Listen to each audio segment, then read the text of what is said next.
Voltamos a falar sobre o Fluminense aqui no canal, o primeiro vídeo de 2024 sobre o Fluminense, basicamente para tentar explicar por que eu e muita gente estamos ainda mais empolgados com a versão 2024 do que com a versão 2023 no início de 2023, né? Para a versão desta temporada igualar o que a da temporada passada fez, vai precisar comer mais uma vez feijão, muito feijão com arroz, porque foi o ano mais mágico da história de muitos torcedores, inclusive de quem vos fala.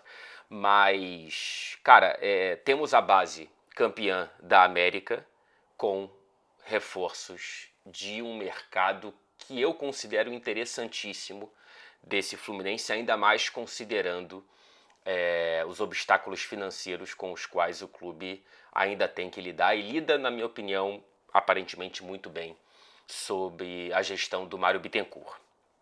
O principal ponto aqui, para mim, é a transição do ponto 1 para o ponto 2. Qual que é essa transição? Né? Primeiro começando para explicar qual que é esse ponto 1. Na temporada passada, o Fernando Diniz transformou o Fluminense em um dos melhores times do futebol da América do Sul. Dá para alguém argumentar aqui que foi o melhor time da América do Sul, afinal ganhou a Libertadores da América, mas eu entendo que não é só um título que dê para definir isso aí, né? Apesar de tecnicamente ser a coroa do rei da América. A briga é muito boa com o Palmeiras, né, por exemplo. O Palmeiras é campeão brasileiro em 2023, campeão paulista, chega na semi da Libertadores e nas quartas da Copa do Brasil. O Fluminense é campeão da Libertadores, carioca, fica na 7ª colocação do brasileiro e nas 8ª da Copa do Brasil. Aí depende, acho que do gosto do cliente. Certamente o Fluminense fez mais com menos grana do que o Palmeiras e eu, mais uma vez uma questão de gosto, prefiro o futebol praticado pelo Fluminense do que o futebol praticado pelo Palmeiras. Eu prefiro o futebol do Fernando Diniz do que o futebol do competente Abel Ferreira. Mas, repito, isso é uma questão de gosto. Então, assim, para mim, o time mais legal de se ver jogar, além de ter sido campeão de 2 torneios impressionantes e final de Mundial de Clubes da América do Sul, foi o Fluminense. Eu coloco o campeão carioca como algo impressionante pela maneira com a qual a final se desenhou, mais uma vez, diante de alguém com um orçamento muito maior que o Fluminense, que é o do Flamengo, que se organizou também para isso, né? Então temos esse ponto 1 do time do Fluminense ser, se não o melhor, um dos melhores da América do Sul em 2023. A transição para o ponto 2 é de ser um dos melhores elencos da América do Sul e não apenas os 11 iniciais e alguns poucos reservas. O Fluminense hoje tem um time A e um time B muito bons. A qualidade, considerando todo mundo saudável, ela ela tá brotando no chão, ali no CT do Fluminense. E quando eu falo todos saudáveis, não é uma torcida por algo improvável. É uma projeção dentro das possibilidades e das evidências que a gente tem aqui, muito por conta de um nome, que é o Newton Petroni, o famoso filé. É o cara que recuperou o joelho do Ronaldo Fenômeno, é uma das referências na área médica esportiva, não só no Brasil, não só na América do Sul, acredito que seja um dos principais nomes do futebol. O Newton, que para nossa sorte é tricolor e é muito valorizado no clube que ele valoriza e ama e faz um excelente trabalho à frente da estrutura de fisioterapia. É um trabalho não só de regeneração de jogadores, mas de regeneração de carreiras, né? O Fluminense conseguir, com um elenco com alguns jogadores com a idade que tem, ter tantos jogos na bagagem desses jogadores ao longo das temporadas é um mérito muito grande, não só desses atletas, que evidentemente tem o mérito dos atletas, mas também do trabalho do filé, do trabalho do Fluminense. Eu trouxe algumas evidências aqui. O Keno jogou 53 partidas em 2023, a maior marca da carreira dele desde 2017.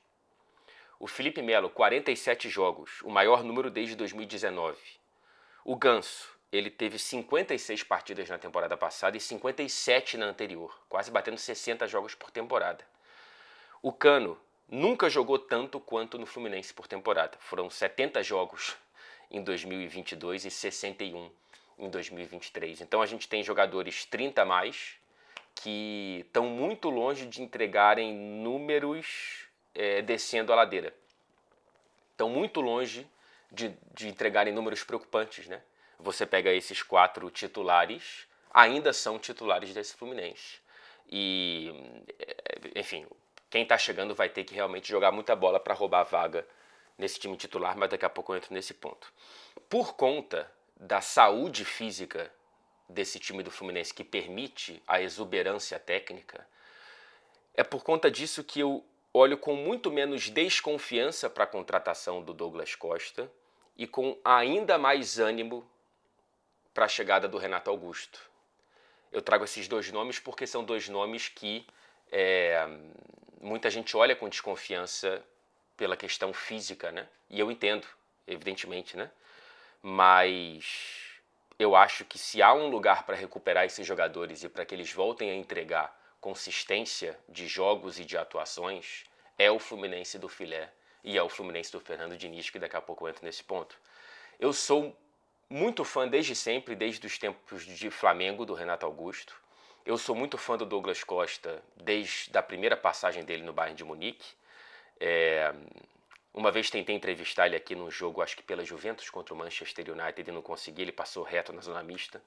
Não falou nada com a gente, infelizmente. Não é uma lembrança muito positiva, mas enfim, sabe-se lá o que estava passando no dia dele e na cabeça dele naquele momento. Mas é um cara que eu e muita gente temos a sensação de que em 2018, se não fosse ele se machucando, o Brasil teria ainda mais chances naquela Copa do Mundo. Pois bem, né? Acho que temos aqui argumentos e evidências para que a gente fique empolgado com esses jogadores. E se quase tudo passa pelo Filé, absolutamente todos os caminhos do Fluminense passam pelo nome do Fernando Diniz. Cara, eu preciso mais uma vez valorizar aqui verbalmente e publicamente o trabalho desse cara à frente do Fluminense, porque é uma revolução. É muito bonito quando as coisas elas acontecem em paralelo em diversos departamentos, né? Eu falei do Filé aqui no departamento médico, falei já do Mário Bittencourt na gestão do clube e no saneamento financeiro possível do Fluminense, sem abandonar e, pelo contrário, valorizando o crescimento do futebol e a disputa por títulos e bateu em Libertadores, o que é, enfim, o maior dia da minha vida.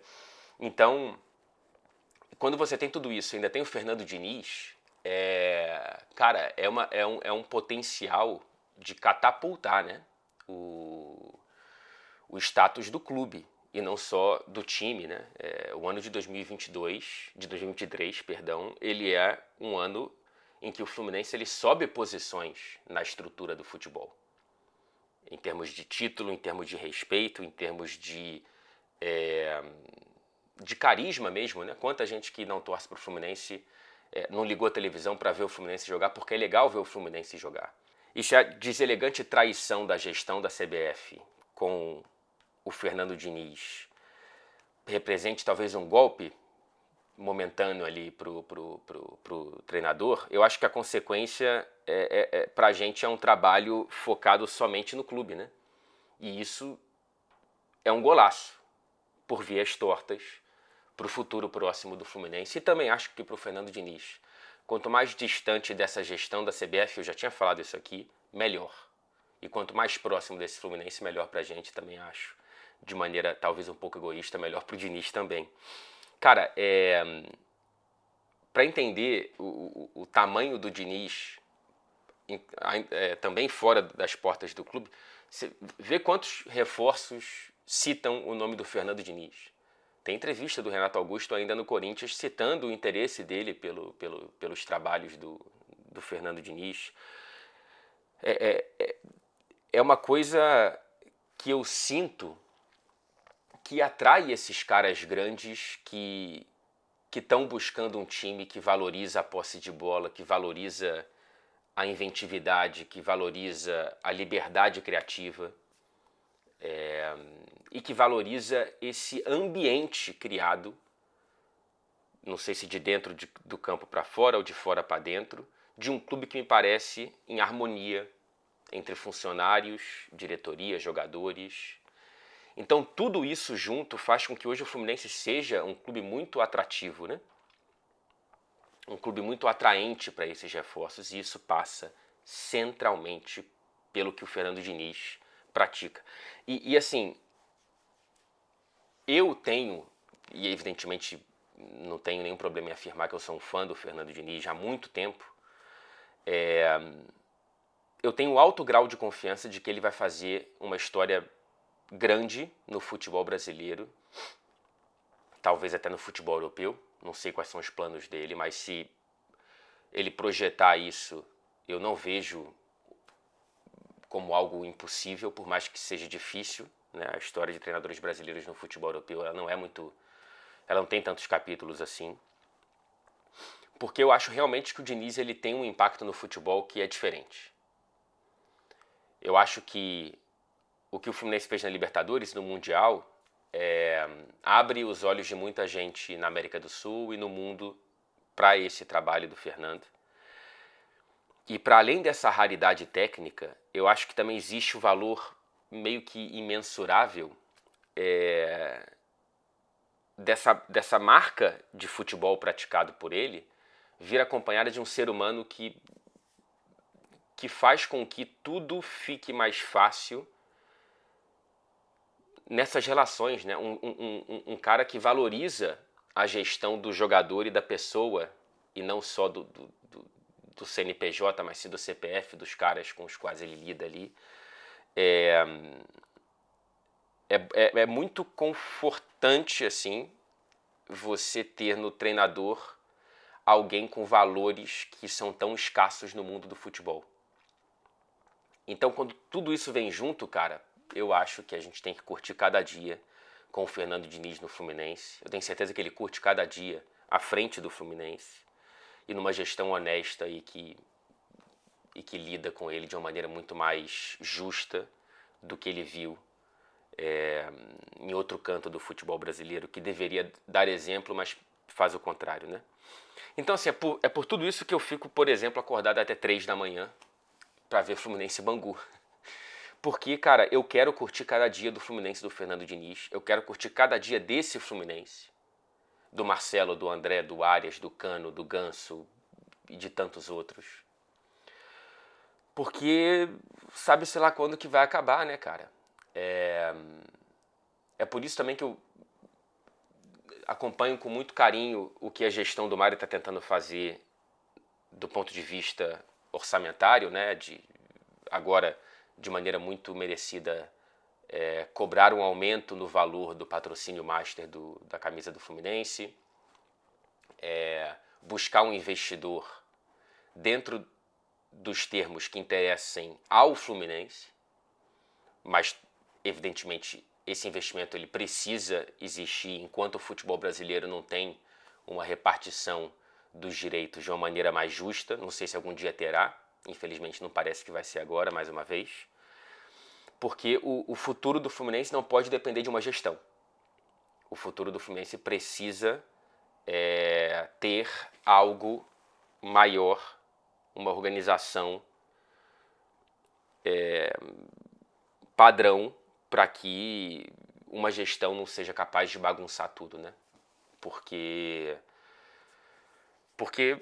é isso, cara. Quando você não tem um orçamento gigante, como outros têm no futebol brasileiro, você precisa andar muito na linha, senão você fica à beira do precipício, né? E a gente já pisou no precipício e voltou. A gente não pode se dar o luxo de arriscar mais uma vez. Então, assim,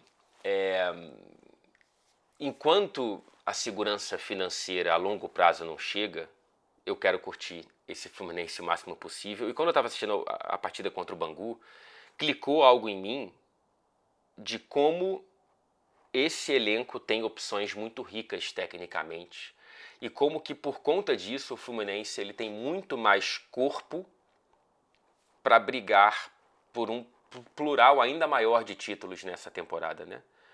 E aí eu quero trazer aqui o time em teoria A e B do Fluminense que teve reforços também vindos de dentro do próprio vestiário, né? Como, por exemplo, as permanências de André, não sabemos até quando, e de John Arias. Aliás, o Arias, eu tenho a sensação de que ele está facilmente entre os 3 jogadores de maior nível técnico da América do Sul atualmente. Desde a temporada passada, pelo menos, tá? Como não tenho tanto tempo para acompanhar outros clubes e outros jogadores do futebol sul-americano, eu não quero afirmar aqui sem muito embasamento, mas eu acredito que não seja um absurdo o que eu esteja arriscando aqui com essa afirmação. O time A do Fluminense, para mim, ele, com exceção da saída do Nino, ele tem que ser o que foi campeão da Libertadores. Para tirar esses caras do time, repito, os outros vão ter que jogar muita bola. Então eu vou de Fábio, Samuel e Marcelo nas laterais, Felipe Melo. E o Thiago Santos, tá? Para mim, nesse momento, ele me parece estar à frente do Marlon. Não vi muito no Antônio Carlos ainda. Não sei como é que vai voltar o Manuel, o David Braz. Então, assim, para mim, eu tô gostando muito do Thiago Santos improvisado ali. Um improviso que tá passando a ser algo... tá deixando de ser improviso, né? E aí o meio campo com o André e com o Martinelli, que felizmente renovou o contrato. Já falei da permanência do André, falo da permanência do Arias também. Arias de um lado, o Keno de outro. O Ganso, que tem que ser valorizado. O Ganso joga muita bola, hein, gente? Atenção, eu vejo que as críticas ao Ganso me parecem muito exageradas em muitos momentos, tá? Ele é um cara, já falei aqui, que para mim é o óleo do motor desse Fluminense. Para tirar ele do time vai ser difícil, tá? Então o Ganso com, claro, o Cano ali na frente. E aí no time B, cara, tem o Felipe Alves, que chegou pro gol, o Guga e o Diogo Barbosa nas laterais, aí na zaga Marlon e Antônio Carlos, fora as opções que eu já falei aqui do Manuel e do David Braz. Eu coloco o Alexander ali no meio, do lado do Gabriel Pires, Douglas Costa, Terãs, o Renato Augusto e o John Kennedy, que, enfim, isso é a teoria, né? Eu não sei quanto tempo a gente vai ter do John Kennedy não sendo titular do Fluminense semana sim, semana também, porque esse moleque joga muita bola. É claro que esses caras que estão aqui, Douglas, Renato, o próprio Alexander, são potenciais titulares, né? Mas eu repito, eles vão ter que jogar muita bola para tomar a vaga de quem está nesse, em teoria, time A. O meu crivo aqui, né?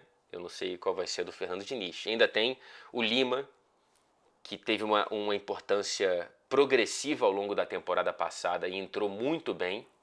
É o cara do último toque na bola antes do apito final na decisão da Libertadores. Tem o Isaac, que eu estou muito interessado para ver o desenvolvimento desse moleque. Ouço coisas muito boas e vi partidas muito interessantes dele nesse comecinho de temporada no Carioca. Tem o Lucumi, que eu não faço ideia de como que seja, mas chegou. Tem o Marquinhos, que aparentemente também vai chegar emprestado. Pouco vi no Arsenal, então não tenho muita informação. Não vi no São Paulo. Estou interessado para ver como que ele vai se encaixar. Tem o Lelê, que mal ou bem é um cara que acho que precisa adquirir mais confiança e os gols no Carioca estão saindo para essa construção. Então, cara, é dos melhores elencos do Brasil, vai?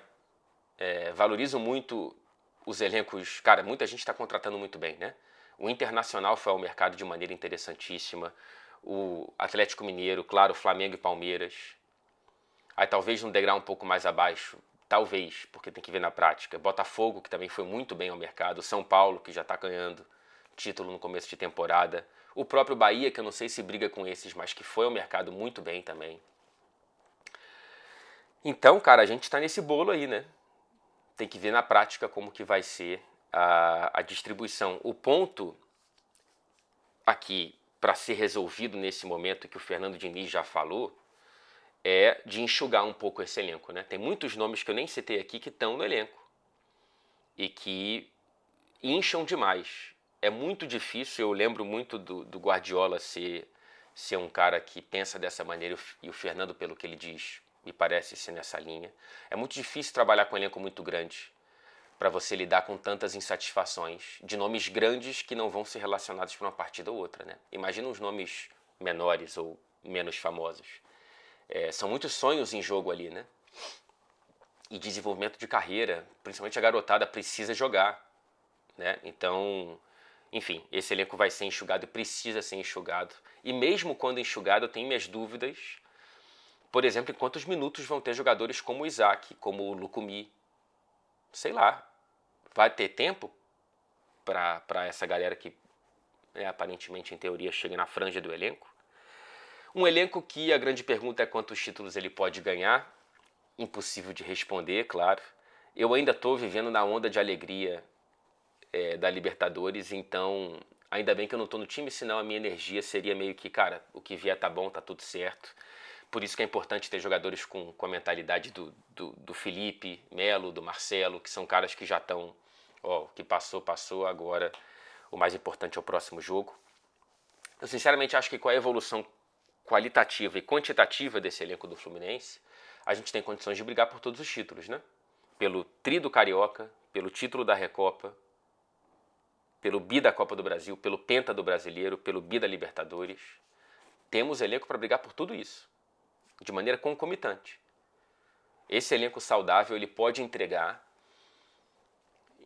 inclusive no Brasileiro, que é o, enfim, pontos corridos, é uma competição que premia a regularidade. Até o final, como exemplos recentes, a gente viu que se você der mole por algum tempo, mesmo já na parte final, você perde o título.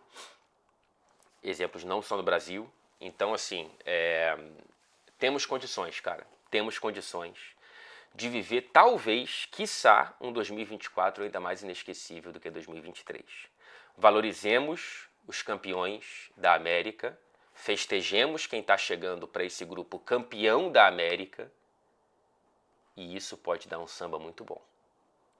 O elenco campeão da América, com Renato Augusto bem, Douglas Costa, Gabriel Pires, Terãs. Imagina se ainda vier o Thiago Silva no meio do ano. Não sei, não tem informações, é só um pensamento. E se vier, valorizemos também, hein? Porque chegará automaticamente como o maior zagueiro, o melhor zagueiro de todas as Américas. Automaticamente. Automaticamente. É um zagueiraço. E tomara que venha. Mas mesmo sem ele, é um elenco com condições de fazer com que 2024 seja ainda melhor do que 2023, uma coisa que eu nem imaginava que seria possível. Enfim, vence o Fluminense. Beijo pra vocês.